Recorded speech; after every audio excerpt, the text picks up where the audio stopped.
5, 6, 7, 8. Olá, pessoal. Eu sou a Tatiana Milczarski. E aí, pessoal, eu sou a Bárbara Taide. E nós somos do podcast 5, 6, 7, 8. Um podcast que fala sobre o universo da dança, mais especificamente sobre o universo do balé. E aí, Bá, qual é o nosso tema de hoje? Hoje nós vamos falar de algo super legal, que são as metodologias do balé clássico. Como vocês sabem, nós temos 7 metodologias que são estudadas até hoje e a gente quis trazer esse tema maravilhoso para vocês. Isso mesmo. E, gente, o nosso objetivo aqui ao trazer essas diferentes metodologias é para que a gente converse sobre a variedade deles, não que nós estejamos defendendo um em detrimento do outro, mas a gente quer trazer aqui para vocês numa conversa bem despojada e informal quais são as nossas impressões como espectadoras, Sim. Quais são as nossas experiências como alunas e professoras dentro de um ou outro método, né, Bar? Com certeza, até porque eu super defendo a ideia de que todo bailarino, ele tem sim que aprender todas as metodologias possíveis e que esteja ao alcance dele para que ele se torne cada vez mais completo. Porque, como a Tati falou, não existe a metodologia que é boa e a metodologia que é ruim. Existem metodologias que foram criadas com um certo tipo de objetivo e que hoje em dia, seja você um bailarino que faça por hobby ou que você queira fazer por uma alta performance de competir e conseguir uma certa companhia, dançar fora, você tem que aprender todas as metodologias. A gente viu muito isso, né, Tati, no Prix de Lausanne. Todos os bailarinos tinham aulas com professores de metodologias diferentes. Então é muito interessante você aprender todas elas, porque cada uma tem algo que agregar, né, Tati? E, inclusive, tanto aqui nós estamos falando sobre as metodologias do balé, mas para qualquer bailarino, o quanto mais ele puder ter contato e aprendizado até de outros estilos de dança, mais versatilidade Exato. ele tem para sua dança, mais conhecimento ele tem do seu próprio corpo, do seu próprio aparato de trabalho, e melhor interpretação ele vai conseguir dar para os papéis que ele precisa vivenciar no palco ou se mostrar em uma aula mesmo, né, Bá? Com certeza. Vamos começar então pelo primeiríssimo método francês? Com certeza. O método francês, gente, eu particularmente, eu acho ele um método muito bonito.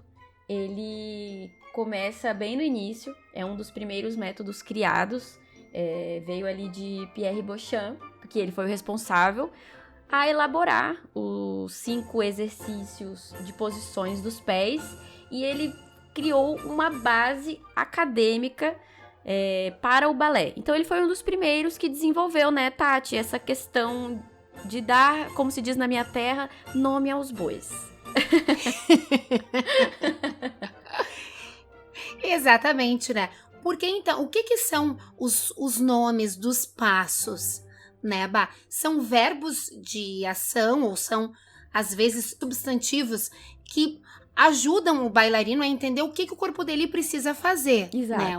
O plié, o que a gente faz? A gente dobra, né? Plié é dobrar, então a gente tá dobrando as pernas.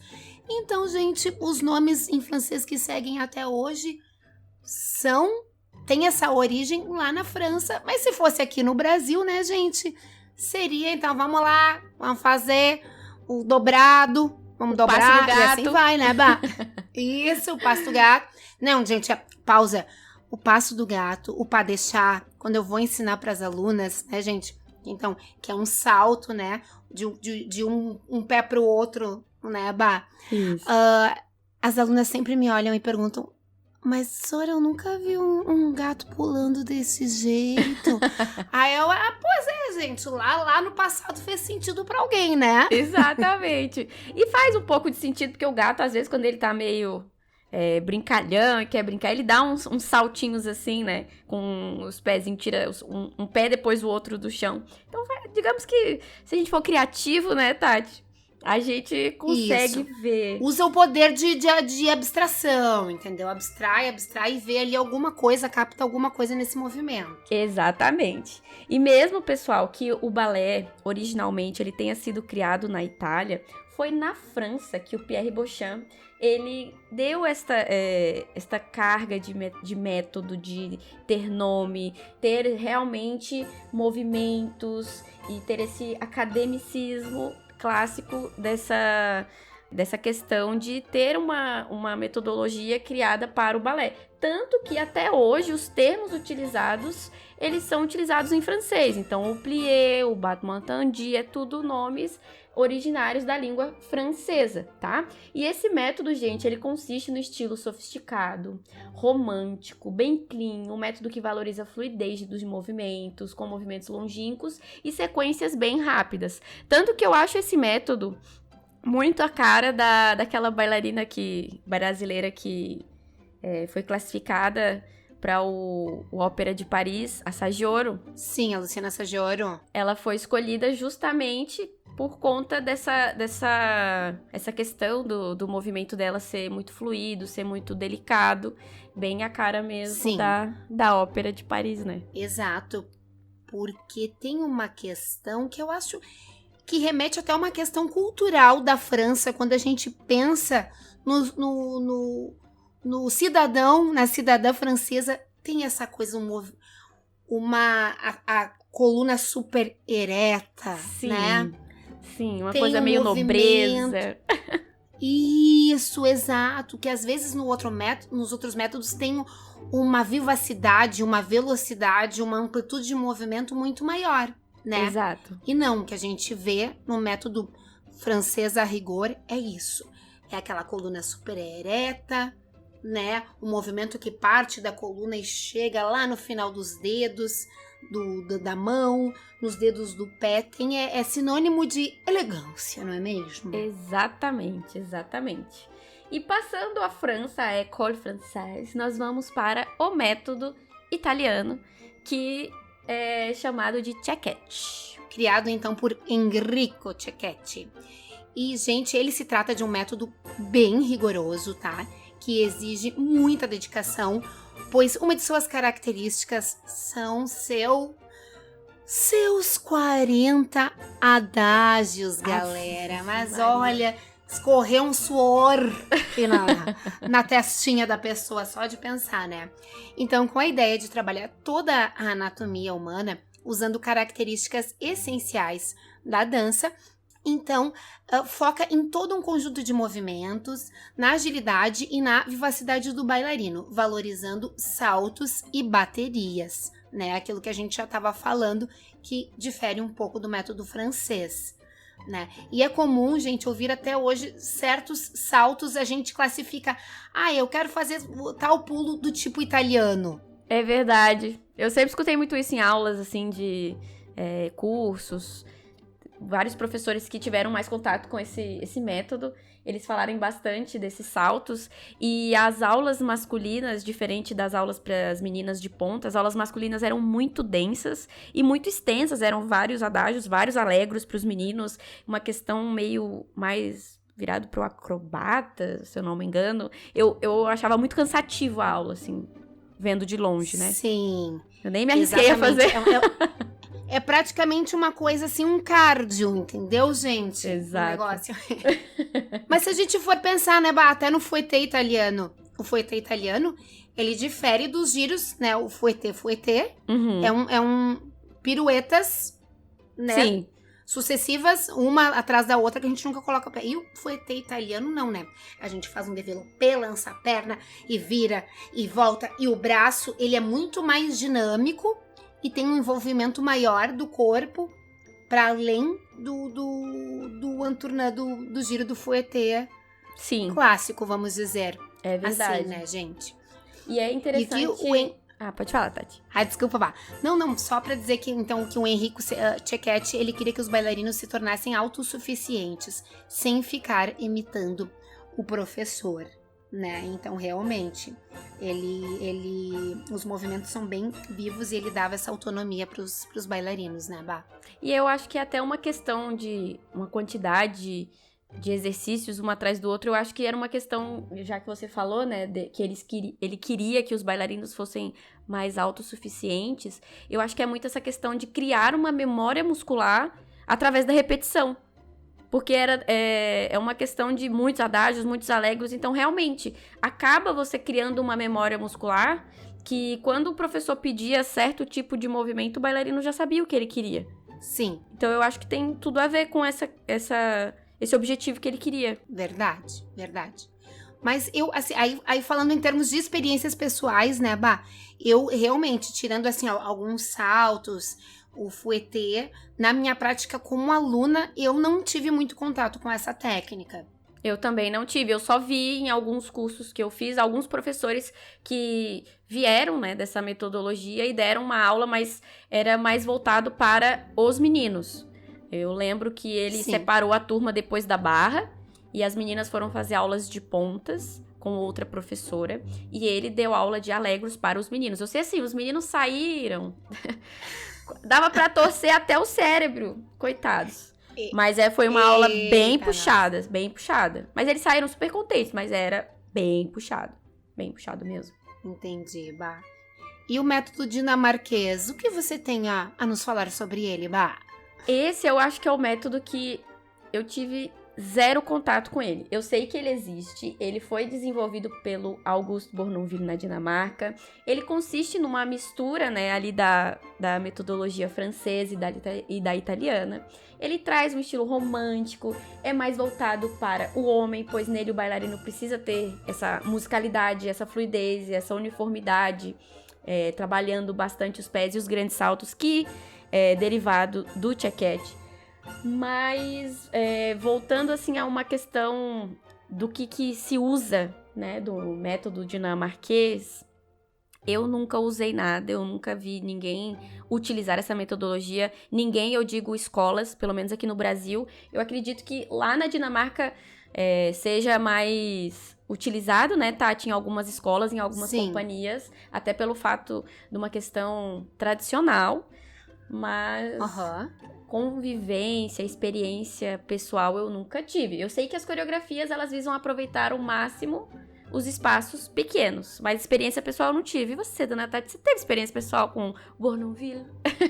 Então, eu também, particularmente, nunca fiz aula dentro do estilo, mas como nós somos pessoas que convivemos muito no mundo da dança, não é, Bah? Pessoas curiosas. Eu posso dizer assim, eu tenho uma amiga, uma amigona, que já fez aula dentro desse estilo, e ela me dizia que era a dificuldade, por exemplo, num rondejant na barra, um rondejant à terra, era muito grande, porque enquanto o braço fazia um movimento num tempo, a perna fazia um movimento no outro. Nossa. Muito além daquilo que a gente faz habitualmente do rondejant, né? Da perna está fazendo ali uma rondejant um pouco mais... Não, era um outro desenho.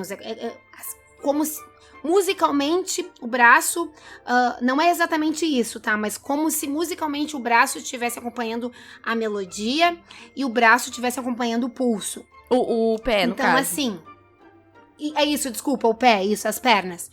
E aí eu ficava sempre pensando, gente, é que o balé já contém ironia, né, gente? Mas o balé já é tão fácil, né? Já é tão fácil sair girando pirueta, né? Fazer adágio, Aí a pessoa vai lá e coloca elementos mais difíceis ainda. Olha. E eu acredito, Bah, que por ter um grau de dificuldade muito grande, muito específico, talvez seja por isso que ele não ganhou tantos adeptos ao redor do mundo como as outras metodologias. Eu acho que por conta dessa dificuldade técnica de tempos diferentes com partes do corpo.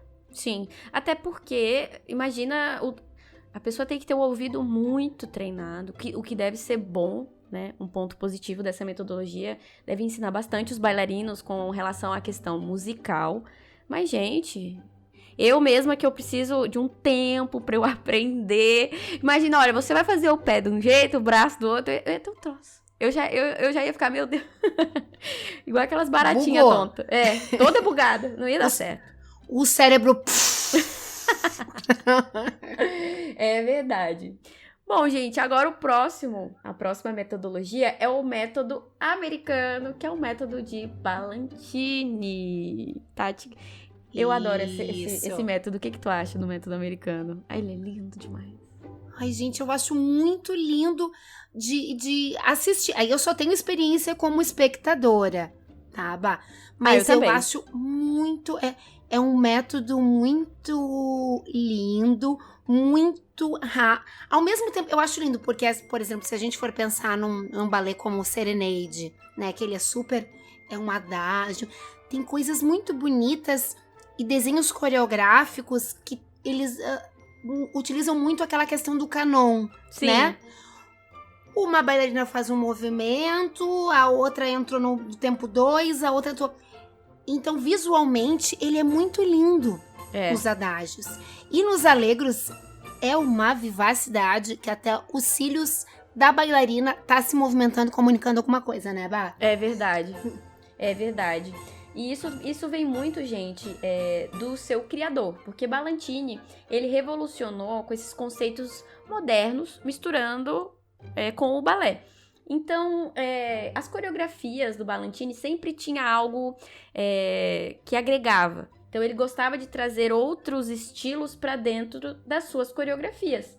Então, por exemplo, os bailarinos eles trabalham uma execução mais natural dos movimentos em decompô-los extensivamente. E esses movimentos eles são pensados no momento em que estão acontecendo. Não se deve sacrificar um movimento em função da dificuldade do movimento seguinte. Então, ele respeitava essa individualidade anatômica de cada bailarino e ele tinha essa questão criativa dentro de sala de aula. E eu acho que, a gente estava conversando anteriormente, né, Tati? Eu acho que tem muito a ver com relação à cultura americana, uma cultura que é mais voltada ao cinema, aos musicais. Então, você percebe que a maioria das solistas do American e do New York City Ballet, elas sempre estão envolvidas, além da companhia, da dança, elas estão envolvidas em séries, elas têm uma questão muito musical, muito performática, bem aflorada, comparado às outras bailarinas de outras companhias, né, Tati? Verdade. Nós estávamos comentando que, assim, no geral, tem uma coisa da educação americana, né, da escola convencional, a escola formal, já contar, vamos dizer assim, no turno inverso que nós teríamos aqui no Brasil, com essas aulas de teatro musical, de sapateado, de interpretação. Então, a impressão que eu tenho vendo de fora é que o método do americano, ele vai muito ao encontro do entretenimento. Então, ele acaba sendo diferente dos outros métodos que tem essa coisa mais clássica, mais plácida.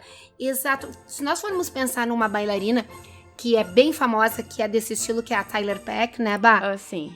Gente, ela é muito espoletinha, assim, parece que sai faísquinha dela dançando. É verdade, né? ela é muito versátil, ela dança sapateado e ela dança jazz, ela dança nas pontas lindamente, é uma vivacidade, ela é muito rápida e ao mesmo tempo ela também, eu já vi vários trabalhos dela em séries da Netflix, no cinema, ela é muito boa atriz, igual a Isabella Boylston, também já vi trabalho dela no cinema, então são bailarinas muito versáteis, muito performáticas e tem essa questão do entretenimento, acho que vem muito dessas origens do Balanchine, né, Tati? Esse cuidado que ele tinha com a criação e demorava horas para criar e aguçava os bailarinos a imaginar o que viria depois de tal movimento. Uma coisa, igual você falou, visualmente, um escândalo de lindo. Total, e eu acho que a figura, né, do Balanchine, ele foi um coreógrafo e um professor, assim, celebridade, né? Sim. Existem muitos livros sobre a figura dele, ele sempre foi uma figura muito polêmica, né? Acho que até por uma questão de... Nós estamos falando lá do Pierre Beauchamp, na França, e o Balanchine, então, ele inaugura essa época mais moderna, mais atual do balé clássico, né? Então, ele já era mais midiático, aparecia como uma celebridade mesmo. Se for comparar com os outros, realmente os outros nem tiveram a chance, né, de ter esse gostinho do sucesso. Não viveram nessa época. Exato. É verdade. Então, gente, chegamos agora no método russo, Vaganova, né? Um método que eu acho que é bastante difundido e muito amado por bailarinos e bailarinas pelo mundo, né, Bá? É verdade. Então, gente, esse método ele é bastante exigente, com técnicas muito precisas. Ele também se difundiu de elementos, dos métodos francês, italiano e influências de bailarinos russos, certo? Sua dança enfatiza o corpo inteiro, com movimentações harmoniosas entre braços, troncos e pernas, né? Gente, os vídeos das aulas, né? Assim, a internet está recheada de vídeos no YouTube, Sim. no Instagram e no Facebook de grandes e renomadas bailarinas, às vezes na sua adolescência, fazendo as aulas, aquela barra maravilhosa, barras lindas, a perna assim, gente, ó, colada na orelha como se não fosse nada. São muito lindas aquelas sequências, né, Bá? É muito bonito. Então, e o nome do método, ele tem origem na bailarina Agripina Vaganova, que foi diretora artística do Kirov, essa grande companhia russa, né? É. E esse método se caracteriza por ter sido a primeira escola a captar a necessidade de ter um roteiro de aprendizado, né? Como assim?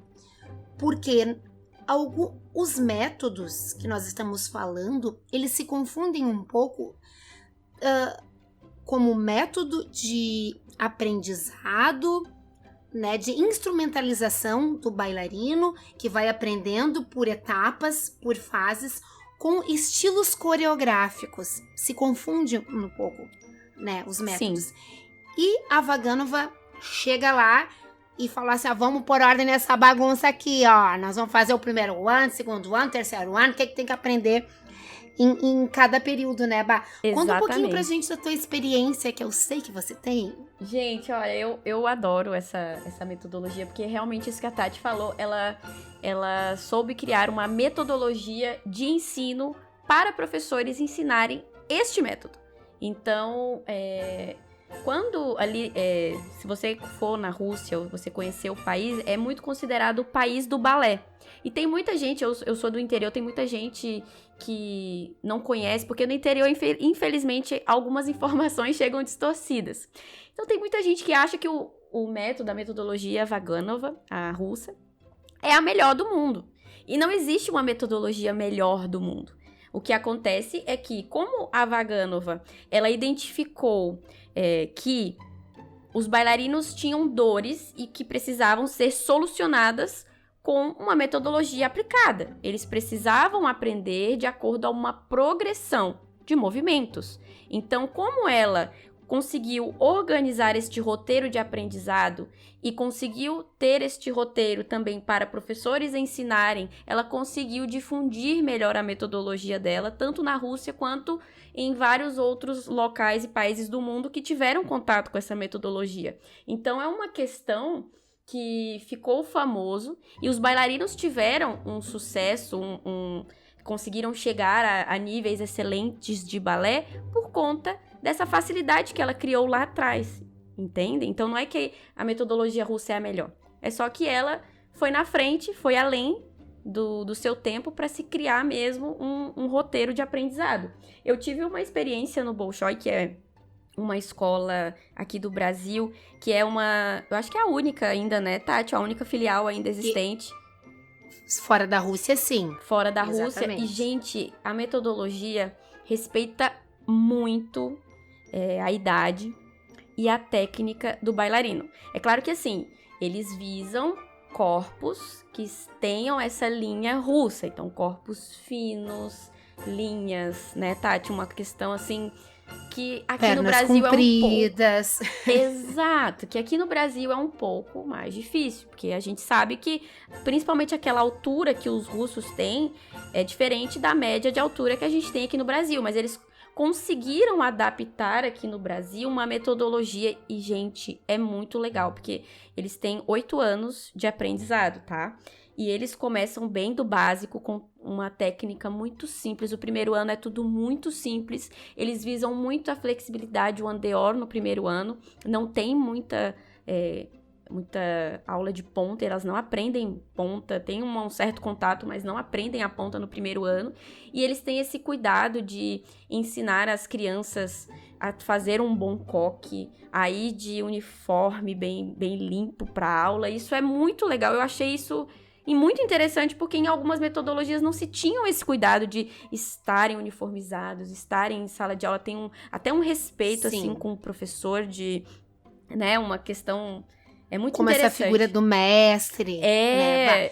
Né? É uma técnica, óbvio, até porque, enfim, tu teve esse contato numa escola de excelência, né? Sim. Mas vai muito para além da coisa de aprender a dançar. Sim. É toda essa série de modos de ser e de se comportar e de se vestir e de se relacionar com outras pessoas também, né, Bá? É verdade. E é muito legal, falando assim dos pontos positivos, é muito bonito, é muito legal, você consegue realmente ver a progressão do menino de primeiro ano e do menino de segundo ano, da menina do primeiro ano, do segundo ano, no terceiro, quarto ano, eles já fazem a maioria dos exercícios em meia ponta, o que eu achei incrível. Adágios em meia ponta e equilíbrios em meia ponta, que eu ficava, gente Eita, do nós, céu. que dificuldade. Sim, é muito meia difícil. Meia ponta quer dizer assim, balance mesmo. Em balance mesmo, eu ficava assim, ó, meu Deus do céu. Então, em quarto ano de aprendizado do vagano, as meninas já estavam além da técnica. Então, assim, o ponto positivo é isso, mas tem um lado negativo que não é a realidade para todo mundo. Sim. Não tem como, pensando na realidade de todo mundo, você ter este mesmo ensino de excelência, porque são crianças que já são selecionadas com uma pré-disposição de linha, de flexibilidade, de andeor, desde o primeiro ano.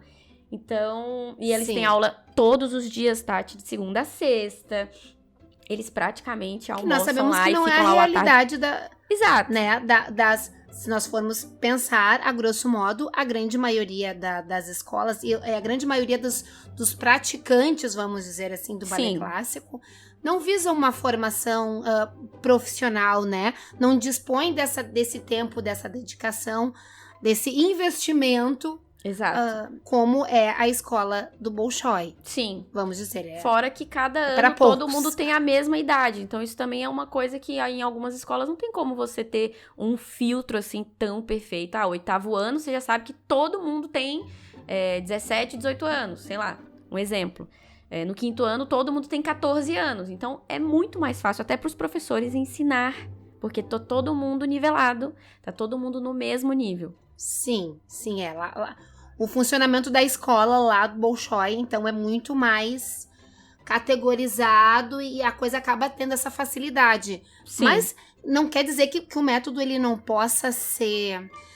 Ele vai ser difícil de ser aplicado, ipsis literis, como a gente diz, numa escola que não tem essa formação profissional, Sim. vamos dizer. Mas não quer dizer que ele também a gente não possa aproveitar, né, a técnica para compor a aula. Ela pode ser acessada, vamos dizer assim, dessa outra forma. É que verdade. Não seja super séria como o Bolshoi, né? Com certeza. E aí depois agora do método russo, a gente vem para um método, gente, que é muito legal. Porque ele é um método que foi um dos primeiros voltados para os corpos e o público latino. Pensando como um todo nessa questão dos corpos terem essa diferença entre um país e outro. E é muito legal essa escola cubana, que eu acho que é um dos métodos mais novos, vamos dizer assim, comparado aos demais, que é um método muito ligado às condições físicas, à musicalidade, à expressão corporal. É um método muito bonito e a maioria dos bailarinos, eles ficam famosos, né, Tati? Porque, veio da escola Sim. cubana, então esse daí gira 7, 8 vezes fácil. Quem já ouviu isso? Sim, verdade. Não, já carrega essa tradição. E realmente, se a gente for assistir bailarinos, né, também tem essa característica de eles enfatizam bastante esse aprendizado e a técnica do homem, né? Sim. E eu acho, Bá, que tem uma coisa que nós gostamos de falar, até é um tema, gente, que a gente gosta de ter bastante cuidado quando for falar, e nós falamos poucas vezes sobre essas questões de gênero, de energia masculina, de energia feminina, porque a gente sabe que é uma questão muito delicada. Sim. E a gente, quando nós vamos falar, e existe uma diferenciação, né, Bá? Desses dois tipos, quase como uma energia yin e yang. Quando a gente fala nos bailarinos, quase sempre, tradicionalmente, tem uma questão de força, de vivacidade. Sim. Né? E a gente não quer ser preconceituosa, a gente não quer dizer que existe um lugar certo, não existe um jeito certo de ser homem, não existe um jeito certo de ser mulher, mas que existem, sim, papéis personificados por um tipo de energia mais feminina e mais masculina. Sim. Tá? Mas que, independente do sexo biológico da pessoa, ela pode acessar aquela energia. Tá, gente? Aqui nós trabalhamos com democratização. É verdade. Né? Só para dizer que existe, assim, tudo isso é onde a gente quer chegar. No balé cubano, tem essa energia muito forte, muito vivaz, e o bailarino, ele é visto como um ser que dança, que não serve só para fazer porter, levantar a bailarina Sim. e mostrar o troféu, porque às vezes existem algumas outras metodologias, esse lugar do bailarino meio apagado, o homem Sim. meio apagado, em detrimento da bailarina princesa fada que está lá sempre nas pontas voando. E o método cubano, não. Os bailarinos também, ó, dançam pegado, né, Bá? É verdade, é verdade. Bom, gente, só falando uma questão, assim, bem técnica, esse método, ele mistura Vaganova com características próprias do biotipo e temperamento latino-americano. As suas aulas trabalham muito com alegros e são bem expansivas com baterias e giros. Foi o desenvolvimento por grande influência que os russos exerceram no país e na experiência da bailarina Alice Alonso, que ela também é coreógrafa cubana, que foi considerada uma das principais artistas do século XX. Então é bem aquilo que a Tati falou. É um desenvolvimento da metodologia russa, mas também inspirada no biotipo e no temperamento latino-americano, porque o que eles perceberam? Aqui o pessoal, eles dançavam com essa vivacidade, essa questão, por exemplo, eu tava dando o exemplo quando a gente tava conversando, né, Tati, do Carlos Acosta, bailarino, Sim. que foi bailarino do Royal Ballet, e ele tem um filme que conta a história da vida dele, e é muito interessante, inclusive, até falando assim de outros documentários, entrevistas que eu já vi dele, tinha bailarinas, solistas que faziam fila pra dançar com ele. Porque ele, quando dançava, ele tinha essa questão, né, Tati? Ele de um todo olhar assim, galante, Isso, né? ele era Ele muito é o Dom Juan Juan do balé, gente. Exato, até a questão, assim, do corpo dele, ser um corpo, assim, com mais músculo, trazia essa questão de ter muita perna, Gostosão. muito glúteo. Exatamente. Então ele dançava e ele encantava tanto as bailarinas dançando quanto o público. Então ele ficou muito famoso, era algo que trazia muito nele essa questão dos giros, do alegro, de pegar as bailarinas. Tem várias entrevistas de bailarinas falando, quando eu danço com a Costa, eu danço sem medo, porque eu tenho certeza que se eu me jogar, ele vai me pegar. Então assim, né, gente? É um método que traz esse segurança e satisfação garantida pra bailarina dançar com a Costa, entendeu, gente? Esse que é o negócio. Exatamente. Né? Hoje eu acho que ele já se aposentou, né, Tati? Eu acho que ele é diretor, se eu não me engano.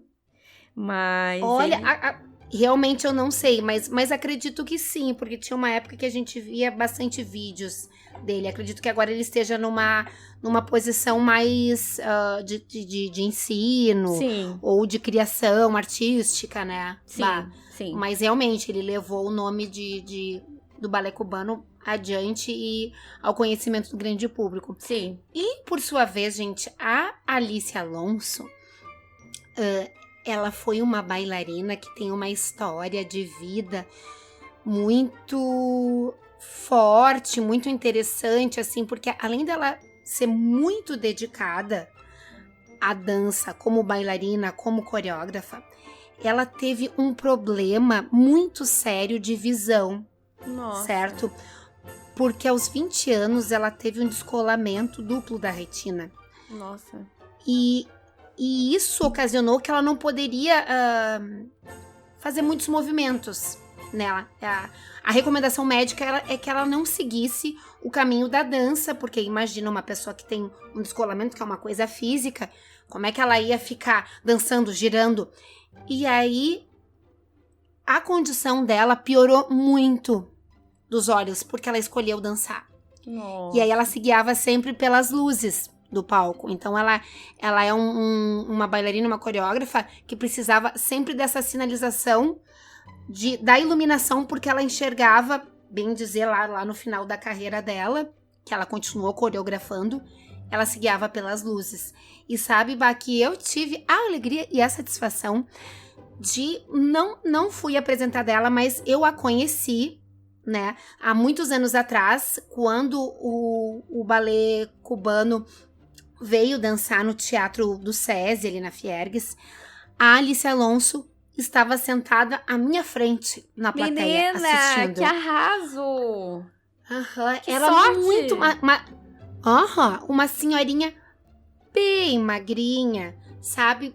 Bem franzina, bem aquela figura que a gente tem, assim, de uma senhora bailarina, e o olhinho ali, ó, que nem abria. E ela foi receber os aplausos no final, né, do espetáculo. E eu me lembro disso, que os bailarinos... Eu nunca... Olha só como ficou marcado. Eu nunca tinha assistido um espetáculo que o número de bailarinos homens era igual ao número de bailarinas mulheres. Caramba! Tinha muitos bailarinos e eles tinham muitos solos e muitas danças de grupo, só os bailarinos. Me lembro que os bailarinos fisicamente tinham um peito de pé animal, que era uma coisa que eu estava acostumada a ver só bailarinos que tinham uma amplitude de saltos e uma capacidade de giro muito grande, mas eu nunca tinha visto bailarinos com pés tão bonitos, com aquele peitão de pé assim, Ai, sabe? que top. Uma super curvatura, né? Aqui a gente tem efeitos sonoros também, né, Vá? Ah, com certeza. E eu tive aulas também com uma professora cubana. Ah, é verdade, você teve aula de método cubano. Isso. Que legal, Tati. Eu nunca tive aula de método cubano. E era uma aula muito dinâmica, sabe?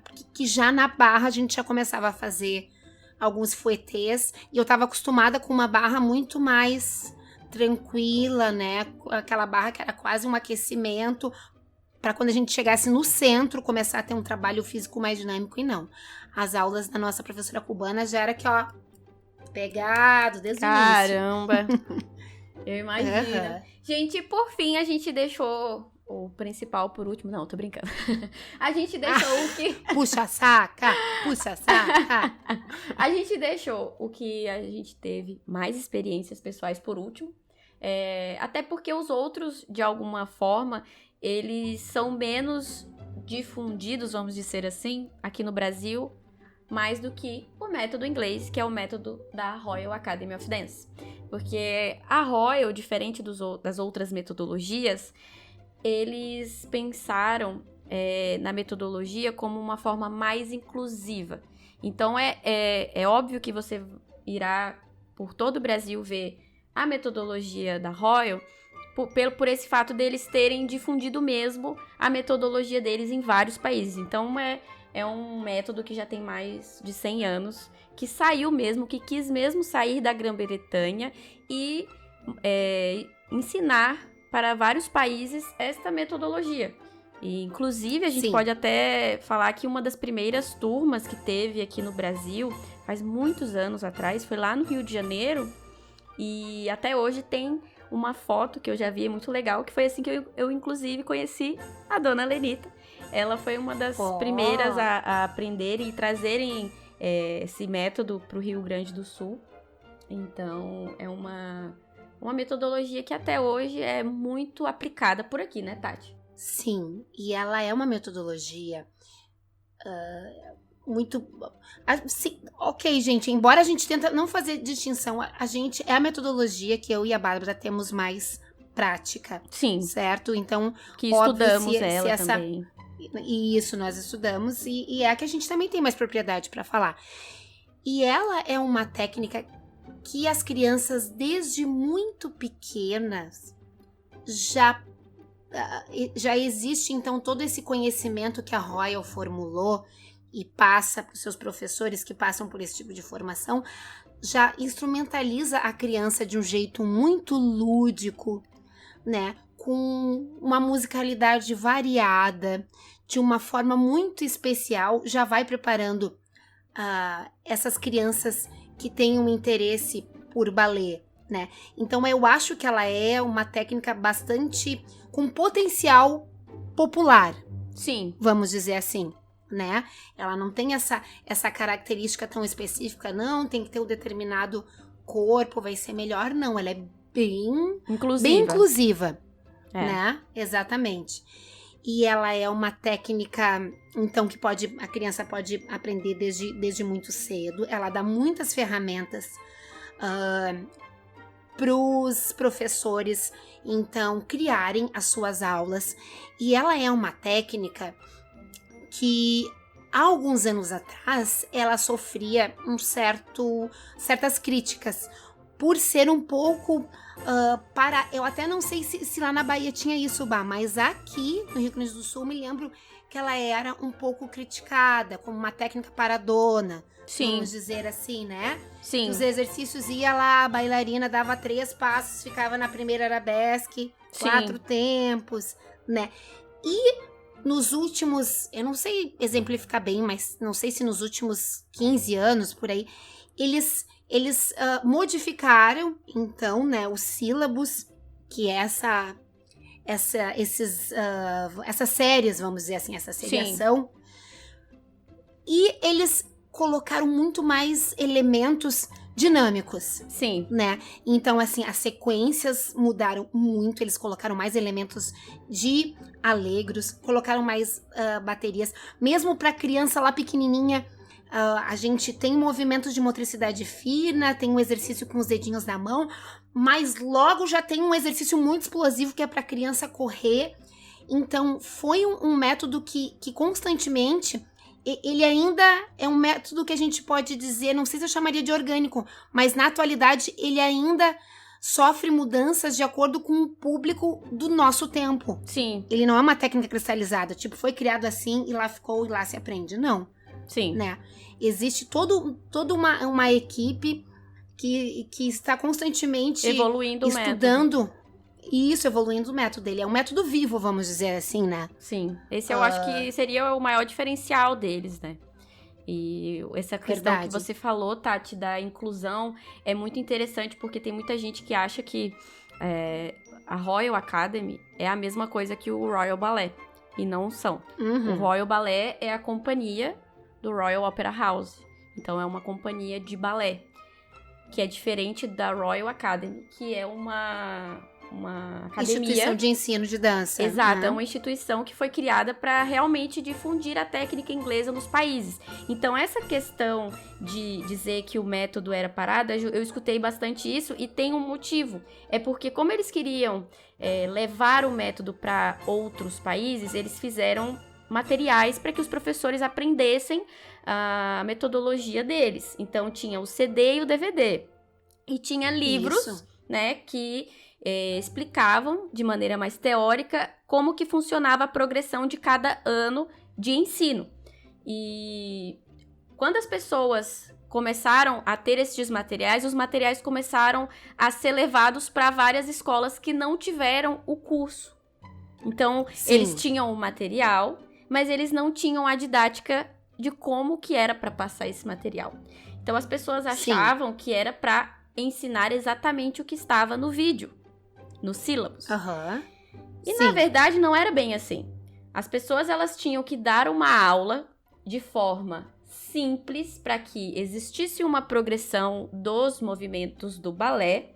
E o sílabus, ele deveria ser ensinado para que quando a examinadora viesse, que existe uma examinadora que todo ano ela vai nas escolas e ela faz a avaliação, que é um método de avaliar, vamos dizer assim, ela iria já saber o que ela iria ver. Então, baseado no que ela iria ver, ela iria captar de forma técnica o que a aluna tinha de positivo e tinha pontos a melhorar.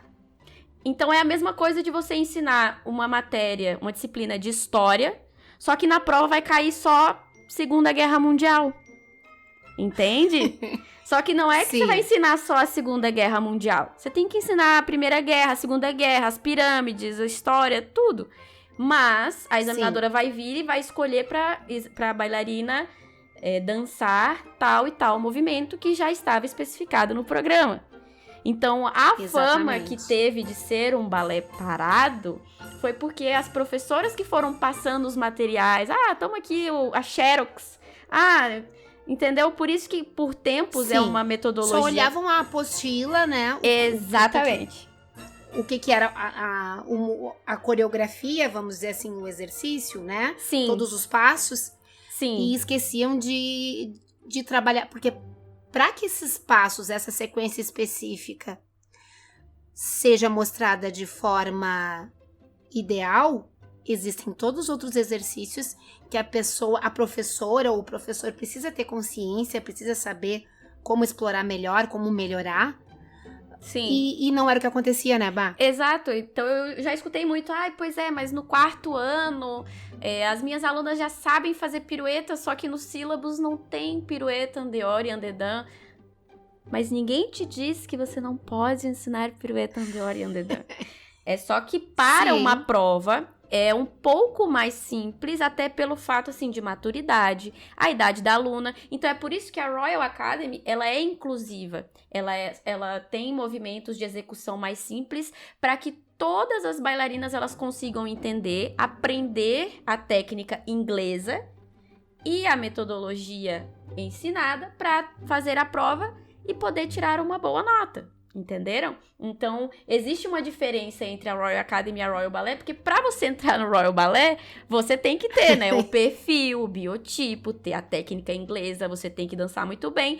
E no Royal Academy, você simplesmente se matricula numa escola, aprende o método e você consegue essa certificação que antigamente não existia. Ou você era boa e estudava porque você já tinha o perfil, ou você não estudava. Então, uma pessoa que já entrava no balé com 14 anos... esquece, nunca vai ser bailarina. Então, eles trouxeram essa questão para que as pessoas conseguissem ter um diploma. Não, eu fiz balé. Inclusive, eu fiz prova de balé. Não, eu consegui ser formada no Royal. Eu fiz até o Intermediate. Eu fui além, eu fui até o Advanced, entenderam? Então, é uma questão muito legal. As avaliações, né, Bá, dos exames é uma certificação internacional, né? Então, o fato de ser avaliado, ter esse diploma é uma coisa que pode garantir a bailarina que faz esses exames, quando ela for viajar, ela for para outro lugar, estabelece, tem essa questão do certificado, né? Olha aqui eu tenho uma comprovação de que eu sei, como estabelece até um vocabulário comum, né? Olha, o meu nível eu fiz até um intermediate. Não, eu fiz até determinado grau. Exatamente. Exatamente.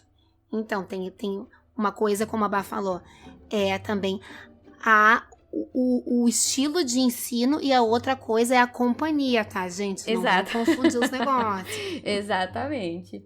Bom, pessoal, então é isso. A gente quis trazer esse bate-papo para vocês. É um conteúdo que é técnico, mas de uma certa forma a gente quis trazer com mais dinâmica para que todo mundo possa entender e quem sabe futuramente gostar e estudar, não é mesmo, Tati? É verdade. Que seja procurando professores que dominem essa técnica, ou que seja através da internet, né, gente? Não digo para aprender, mas para assistir coisas, porque assim, as pessoas que amam o balé, que amam a dança, a gente pode se nutrir dela de outras formas, né? Porque o balé é uma arte muito visual e é muito bom de assistir. Então, assim, se você não fizer aula, procura os vídeos para assistir, gente, que já vai nutrir a sua alma. Com certeza. Pode crer, coisas boas, né? É verdade. Então é isso, pessoal. Esse foi o 5678 Podcast. Não deixa de seguir a gente no nosso Instagram e deixa aqui nos comentários do Spotify sugestões de próximos temas aí pra gente, tá bom? Beijinho! Beijinho, gente. Tchau, tchau!